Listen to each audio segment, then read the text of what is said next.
So name and age. Dennis Wilhelm, 65. So Dennis, tell me about how you got into log trucking. Well, I started washing trucks for my cousins when I was 15, and then I got my driver's license at 16. I continued washing trucks, and then had a couple cousins drive truck, and then they'd let me take their trucks down. In those days, you could drive them around not loaded down to the wash rack and hose them off, bring them back, wash them. Then I started greasing them, and then riding with multiple people. And then on my 18th birthday, I started hauling the ship. Oh wow! So and that was in Port Angeles? It was right down here, right out of Pin Timber Yard. I got my driver's license. At that point, it was called a combination license, and went up to some guys that were hauling to the ship that I used to wash their trucks, and started hauling that night. Wow. So what was the first truck you drove? Well, as far as hauling logs to the ship, it was one of those half cab Max. It was a dump truck that they pulled the box off, put a fifth wheel plate on, and a hay rack. That was that. And then ship hauling, you drove whatever was available. Yeah, so it could be anything. Gas pot, drove a 51 white gas pot. Wow. With a 5 and a 3. Wow. So was that an inline 6 in that thing? Yeah. Wow. I bet that had tons of power, huh? It did not. Did that have the wet brakes on it? No. Okay. No. It was a fifth wheel truck as well. Okay. And drove that some, and then kind of graduated to regular log truck with trailer. Started hauling for Gary Brock. He had trucks back in those days, and then hauled more to the ship. And then you'd go out west, periodically and get on jobs. And yeah, that's when I started driving trucks that you actually loaded the trailers on. Wow, that's awesome. So when you got into trucking, how long were you a hired driver for? From 1972, I was a hired driver, and then I worked for various companies, and Pat Hanley hired me in 73, and I drove his truck, and then I bought his truck. Oh wow. In January of 1976. Oh wow. So what truck was that? It was a 72 Peterbilt. The one that you have a picture of, you've commented that's up on Merhot, red and gold Peterbilt with little logs on it. Yeah, okay. And so you became an owner-operator in 74? No, 76. 76? Yeah. Okay. Yep. And you've been an owner-operator from 76 till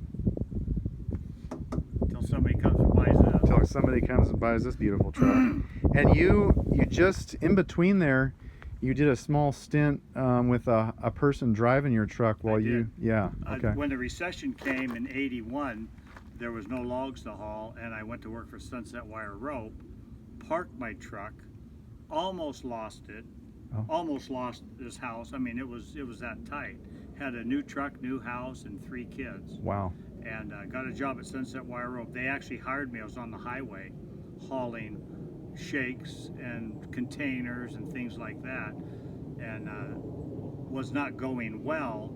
But then Bill Herman called me, and I went to work for them, parked my truck. A few months later, some logs came available, so I put a stinger in it, hired a driver on it, and that lasted for 4 years. Had three or four different drivers on it for 4 years, and I just continued working for Sunset Wire Rope. Oh wow. Okay.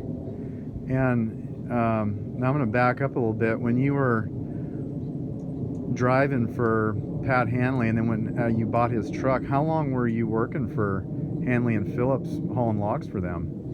Well, I hauled logs. They started tower logging in 1975 right above Brennan up the Dosey, and I was driving Pat's truck. Okay. And then that winter, he offered to sell me the truck, so through November, December, we made the deal. Okay. I borrowed $5,000 from my parents on their house, gave it as a down payment, and then Pat carried the contract on the remaining 20,000. Okay. And so I bought it in January. Then they started logging for Pope and Talbot in March out on Coil, and then they ended up doing Forest Service jobs and West Coast Orient and various different sawmills and stuff. Okay, so you stuck with them for quite a while. Yeah, I almost exclusively hauled for them, except they'd be snowed out or between Yeah. jobs. And I worked away from home for 20 years, Wow. 20 seasons. Wow. So, and most all of those seasons was with H&P. Yes, almost all of it. And then if we'd be in Cle Elum or Morton or somewhere, if they'd be broke down, I'd find a Jippo down there to haul for a short time. Wow, that's amazing. And so they pretty much tapered down, and you went somewhere else in the early mid 80s? Yeah, Gary got out of it, and Pat kept one tower, and I hauled for him until things, I was offered a job for Freddie Plinus, and then it eventually turned into me getting a self-loader. Plinus had some Forest Service thinning, so I put a self-loader on my truck, not this one, but on my gray Peterbilt. Okay. And then I hauled as a self-loader for 20 years. Wow. So, out of the various types of trucking you've done done flatbedding, you've done straight long logger, you've had a self-loader. What was more enjoyable to you in that aspect of things? Well, the self-loading, when you had good jobs, was good because you could kind of control your hours a little bit more, and it just was a better sense of satisfaction. Okay. But then it really got to be a hassle because there were, there weren't very many professional people that put logs together for self-loaders, so there was constant conflict with that. Oh, okay. But I don't think I really enjoyed any one more than the others.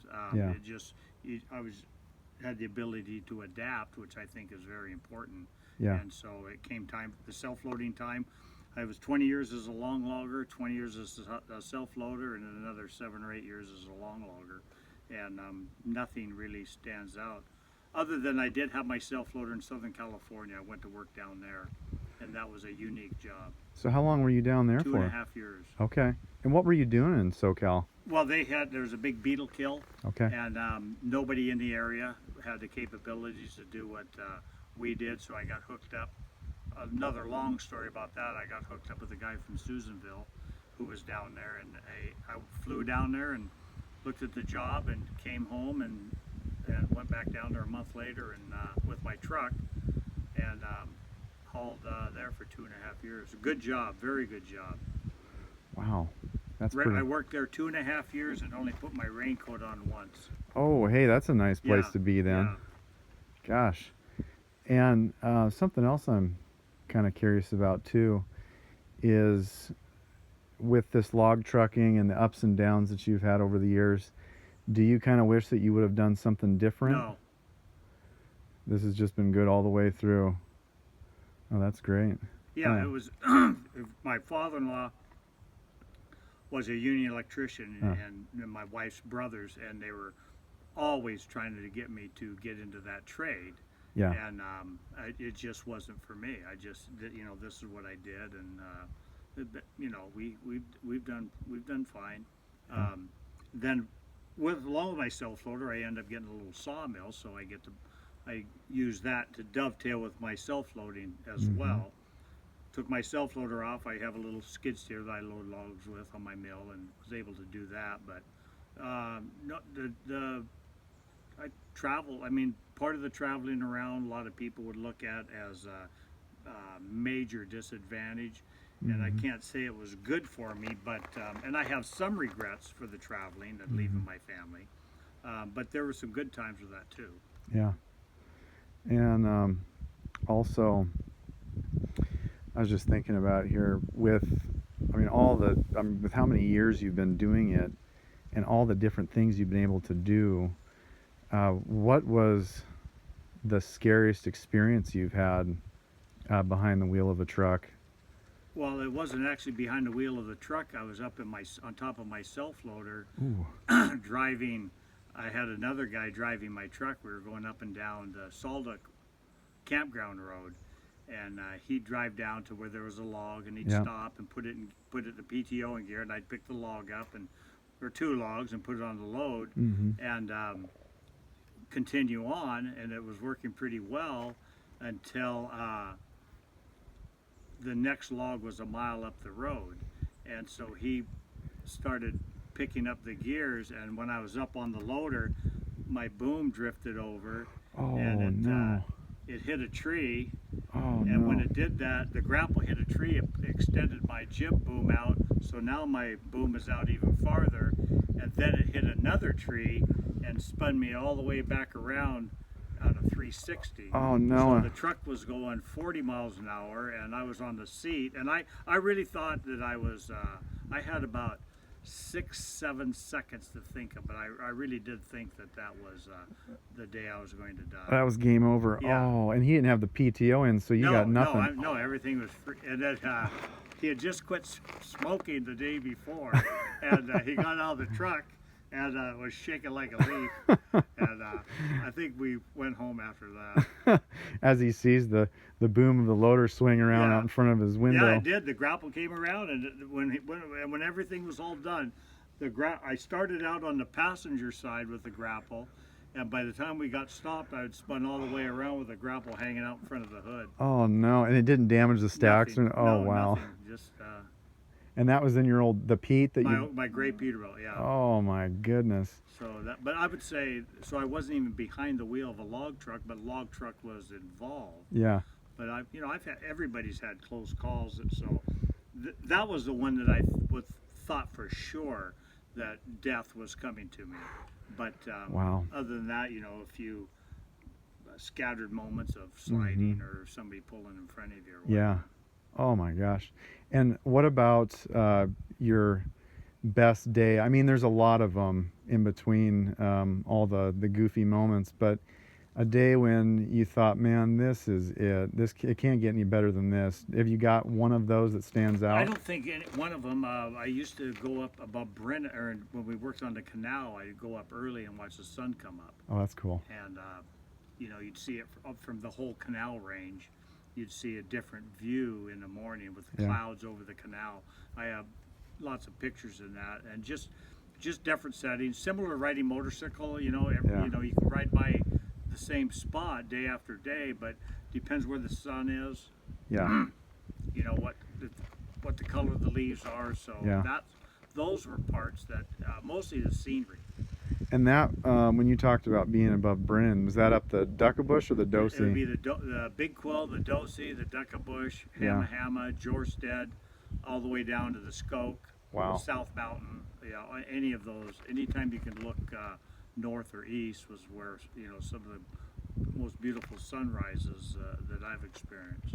That is too cool. And something else now that come to mind is what would you say is the biggest downfall or drawback to the trucking industry currently that just kind of makes you roll your eyes and go, gosh, this is getting silly? Well, it never did keep up with wages. Yeah. And when I started in 72, 73, I was making the same money that my union electrician father-in-law was making. Mm-hmm. I'd work more hours, but we used to have conversation all the time that the money was the same. Wow. But then over the years, for some reason, and I can't totally explain it, but it's just that logging wages have not got close to where they need to be. Yeah. And so you get less of a professional driving, and I would say the money, and I think we're so far behind the curve now Mm-hmm. that if you offered twice the money, I'm not too sure you would attract Wow. a whole bunch of people. But I've been seeing that, and much of it was my own fault. It just, when things would get tight, you would just work longer. Yeah. Okay. And I was kind of brought up that way, and working for handling Phillips and stuff, because we went through, months and months and years of tough times. Yeah. And you would just find a way to cut costs or to earn more money or something. but then you kind of come to a tipping point there, and that's what I see. But it was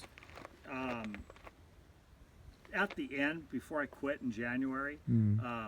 If I had a family, I was not making enough money to feed a family with this truck. Only because I had everything paid off, and we lived fairly within our means. But if I was feeding a family, my wife would have had to went to work, and that's I don't think it should be that way. And that was January of 19? Yes, this year, it's Okay. about mid-January. Okay. And is it such that, like with a new guy getting into it, I mean, you've already said it's not really a great job if you're feeding a family, trying to be an owner-operator, but do guys that are just driving as a hired driver, do they really make any money at all? Or I think they probably make money, but not, in my opinion, the amount of hours that one has to work to make that good money, Okay. it takes you so much away from your family that the trade-off is It's not worth it. problematic. Yeah. And so, yes, there's money to be made, but it usually takes a 15 or 16-hour day to do it. And I was talking to Fred Plinus just the other day and said, we used to work, 8-10 hours, maybe 12 hours, and sometimes we'd have some months where you'd have to hump up because fire season would be coming or something, but nothing like the hours that they have to work now, or the pace that they have to run. Wow. And so that's a discouragement to me. Yeah. And I wouldn't discourage anybody from getting into it, but I would for sure talk to them to make sure they knew exactly what they were getting into before they took that step to do that. Yeah. And would that be the only advice you'd have for somebody that would be wanting to get into log hauling, is just... Oh, I'd have all kinds of advice, whether they'd listen to it or not. But and I don't want to bellyache about all these things, because so much of it is just, it's a lifestyle. Yeah. And there was so many good things for myself, but another problem is that we have another generation coming up, and it's just a different generation. Yeah. And so you have that obstacle to. There aren't many people of this generation that are willing to work and willing to make that commitment. Yeah. So I see more than one issue, but I think many of the young people come in and have too high of expectations. Okay. And I think that is part of the problem as well. Okay. Do you think that industry-wide anything is going to change that will help people to actually get more money for what they're doing and make it easier for younger folks to get into this, to where it can be a viable source of income, that you can actually be comfortable and do this and not have to really kill yourself with the hours and all that stuff? Or is it just going to keep on declining? What's your thought? I used to hope that, for 20 years I've hoped that, and I've thought, that soon it has to get better. Soon there has to be a point where there aren't enough people. Part of my frustration is I'm not too sure. I think some of the timber owners, the timber companies, I think some of them recognize it, but I really do think the bulk of them still think that we'll always find somebody to crawl in a log truck and haul the log. I see. And that may be true, but I'm not too sure these timber people will want their families driving on the same highway as these people that they're basically encouraging to get in a truck, because there are many more less professional people in it than percentage-wise than it was back in the 60s and the 70s. Okay. Wow. Okay. But I would hope it would get better. I mean, it was good, but and then as you get older,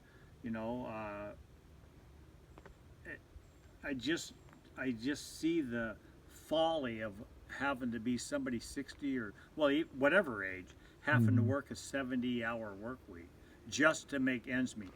Back in the day when I worked a 70-hour work week, I had money left over. You know, Wow. I had Yeah. money in the bank and money left over. Now it appears that you have to work a 70-hour work week just to pay your bills, and I Wow. just see, I don't that can't be healthy. No, certainly not. Gosh, what a shame.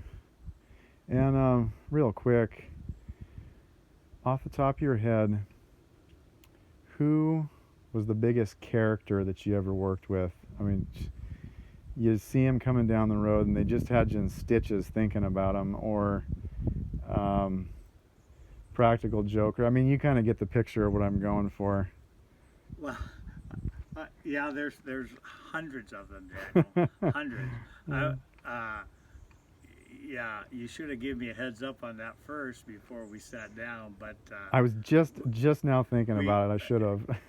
every it just depends on the group of people you were with. Yeah. Like if it was Fred Plinus and I here with George Slack, then George Slack would be the Yeah. one that we would pile on. Uh-huh. And if it was George Slack and Freddie Plinus here sitting here, it would be Wally Peterson that they would be piling on, or Pat Hanley. So you got to get the right mix of people. Right. But no, there are plenty of characters out there. They're all individual nuances and characteristics that. But yeah, there was a bunch of them. I would say most of them came from the Quilcene area because I spent so much time down there. Yeah.